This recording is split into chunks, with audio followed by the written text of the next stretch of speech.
Está começando mais um Direto ao Ponto com Cristiane Melo.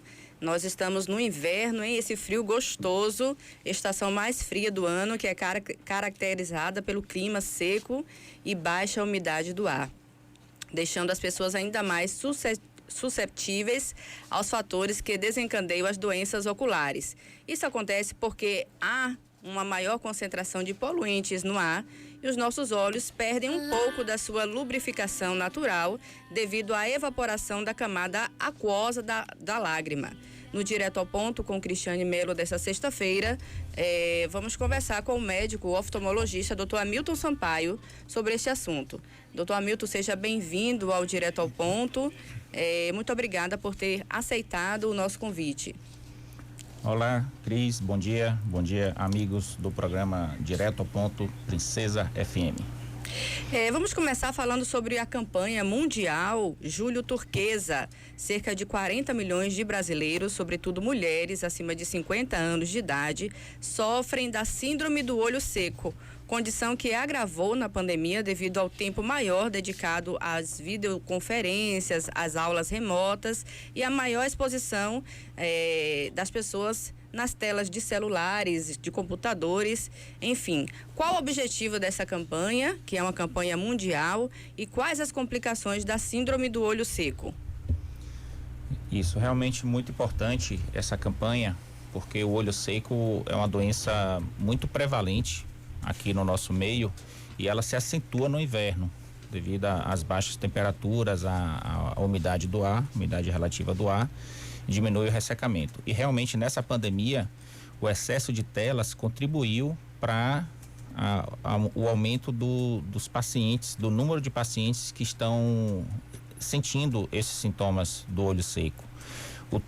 O excesso de telas contribui para o ressecamento do olho por dois motivos. Primeiro, que a gente tende a piscar menos os olhos. Quando nós estamos em frente às telas, isso é de forma inconsciente, a gente não pisca o olho de forma consciente na maioria das vezes, a não ser que a gente tenha essa consciência, mas a gente tende a piscar menos os olhos, e isso pode acontecer também pelo ambiente em que geralmente a maioria das pessoas que trabalham nas telas trabalham geralmente em ambientes com ar-condicionado, e isso acaba afetando também a lubrificação natural dos olhos. Então, uma dica importante aí, se você tem uma necessidade de trabalhar ou estudar ou ficar muito tempo na frente das telas, tenta reduzir esse tempo, se possível. Se não puder reduzir, pelo menos aumenta a frequência do piscar. Você tenta de forma espontânea piscar o olho com mais frequência, e isso esse simples ato pode melhorar os sintomas do olho seco. E quais são esses sintomas? É um ressecamento mesmo, uma sensação de ardor, pode ter sensação de corpo estranho, depende do nível do olho seco. Um olho seco leve é um simples ardor, às vezes uma hiperemia, o olho fica um pouco vermelho, e em casos mais graves pode acontecer, chegar ao ponto realmente de dar uma sensação de corpo estranho. Quando chega nesse nível, é porque o olho seco já está no estágio mais, diria assim, moderado. É claro que tem níveis mais avançados que pode chegar até a comprometer a visão. Isso, graças a Deus, é muito raro. Olha aí o alerta do oftalmologista. Existem formas de prevenção? Sim. A forma de prevenção seria aumentar a frequência do piscar, reduzir o tempo de tela se possível. O uso de óculos ajuda também, mesmo que tenha um grau leve, o uso de óculos ele diminui a evaporação natural da lágrima. Então, se você tem necessidade de óculos, você tem uma avaliação com seu médico oftalmologista que prescreveu algum óculos. Pessoas mais velhas, como eu, por exemplo, que já não enxerga bem de perto sem óculos, tem uma necessidade maior. E os jovens que às vezes tem aquele grau pequeno, aquele óculos que é tido como descanso, vale a pena utilizar esse óculos, porque além de dar um conforto maior nas telas, vai diminuir a evaporação natural dos olhos. Fora isso, uma avaliação com seu médico oftalmologista para prescrição de colírios adequados para esse tipo de problema, colírios lubrificantes e alguns outros, a depender da necessidade. E em alguns casos também o uso de demaquilantes ou algum tipo de shampoo facial. Por quê? porque a oleosidade natural da pele, a nossa oleosidade natural da região periocular, ela também interfere na lubrificação. Então, para quem tem a pele oleosa e essa oleosidade acaba entrando em contato com o filme lacrimal, o uso de shampoo demaquilante, de preferência prescrito pelo seu médico, vai ajudar a aliviar esses sintomas. Existem hoje em dia já lentes, né, dos óculos com proteção para luz azul, não é isso? Sim, sim. Um espectro da luz, que é chamado de luz azul, que pode causar problemas nos olhos. Então, algumas lentes, a maioria das lentes hoje em dia dos fabricantes já tem esse tipo de filtro. É um filtro especial que reduz a incidência dessa radiação, desse espectro de luz que é danoso para os olhos. Você que fica muito tempo aí diante do computador, do celular, então já está aí a dica, né? Na hora que for ao oftalmologista, peça a indicação desse óculos com a proteção da luz azul. Além dessa doença, né, dos olhos secos, quais são as outras doenças recorrentes no inverno? Nós temos depende do nosso ambiente, nosso clima aqui não é um clima tão frio, mas em alguns locais nós temos uma incidência de radiação.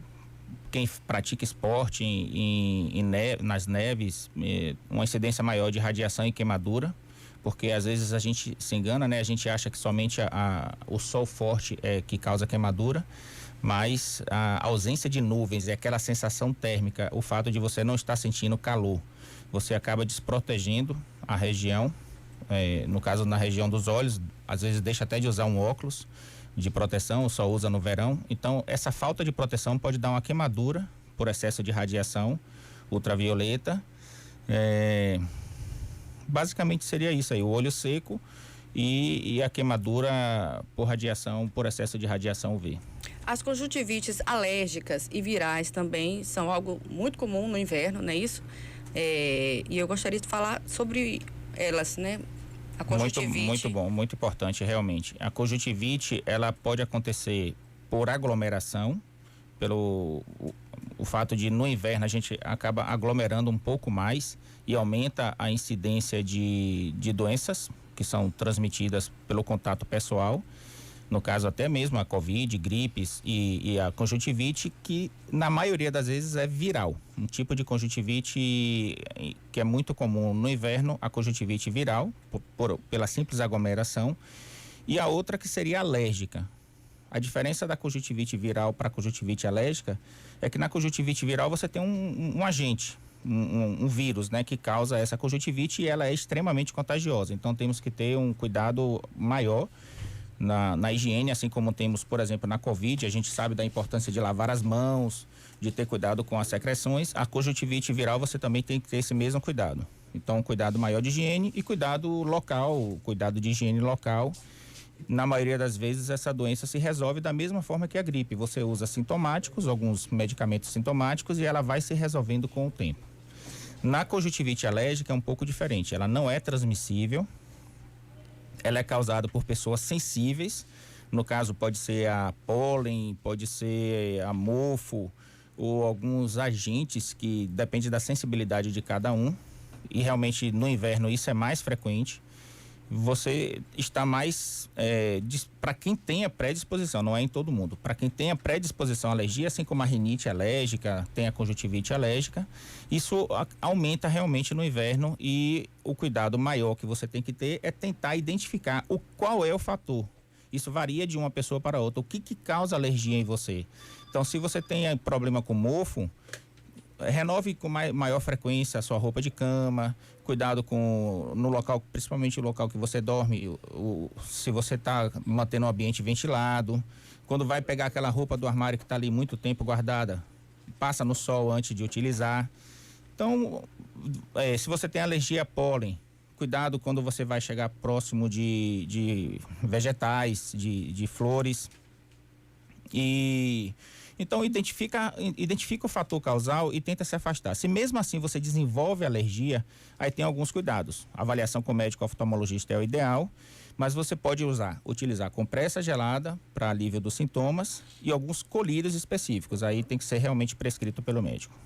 Então, para a gente encerrar, vamos a algumas dicas, né? Piscar mais vezes, principalmente se estiver usando um smartphone, um computador, hidratar os olhos. Uso de telas em geral, aumentar a frequência do piscar. O nosso piscar é natural, mas a gente pode controlar isso, a gente pode piscar um piscar completo para renovar melhor o filme lacrimal, reduzir o tempo de tela se possível, se não, pelo menos aumentar a frequência do piscar, utilizando também medicamentos lubrificantes prescritos pelo seu médico. Evitar coçar os olhos, né? Manter a higiene das mãos, evitar levar as mãos sujas. Vamos a algumas dicas aí para os nossos ouvintes que estão ligados aqui na Princesa FM. Isso, muito importante. Nesse momento de pandemia, né, de vírus aí circulando, a mão nos olhos realmente é um perigo muito grande, então evitar coçar os olhos. Além do risco de transmissão de doença para os olhos, você tem também o risco de aumentar a irritação do olho. Então esse atrito, esse ato de coçar os olhos, ao invés de melhorar os sintomas, seja uma alergia, seja uma conjuntivite, seja um simples olho seco, às vezes a gente tem essa mania de coçar o olho, isso pode piorar assim, a doença em si, além do risco de outras doenças para os olhos. No caso, por exemplo, quem tem conjuntivite alérgica, alergia nos olhos, tem um risco de desenvolver uma doença chamada ceratocone. Pelo excesso de atrito nos olhos, pode causar uma deformidade na córnea e causar uma doença que já é bem mais grave do que a própria conjuntivite alérgica, que é o ceratocone. Mas aí seria um tema para outra entrevista. Miro Nascimento. Eu vou aproveitar só essa questão do olho seco aí. Primeiro, bom dia, viu, doutor? Prazer bom dia, Miro. E um dos pontos principais quando a gente vai fazer a lente do óculos, né? É que as pessoas é antirreflexo, né? E me parece estar ligado também essa questão do olho seco, principalmente para quem dirige por muito tempo, que fica com o olho fixado, né? E acaba por não estar, né, piscando o olho. O que é na verdade e qual é o benefício que traz essa lente antirreflexo e como é que ela pode ser feita exatamente, principalmente para as pessoas que pegam estrada? Ótimo. O antirreflexo é um tratamento aplicado na lente, além da prescrição do grau. Nós, né, o médico oftalmologista vai prescrever o grau devido, e essa lente geralmente a gente pede para incluir um antirreflexo, porque por ser uma lente transparente e de qualquer forma a maioria das lentes ela tem algum tipo de reflexo, tanto na frente da tela como dirigindo, realmente é muito importante. Aquele reflexo que vai incidir na lente e refletir no olho vai causar um desconforto. Então, para diminuir este desconforto, farol à noite, ele não chega a filtrar o farol. Existe outro tipo de lente especial para isso.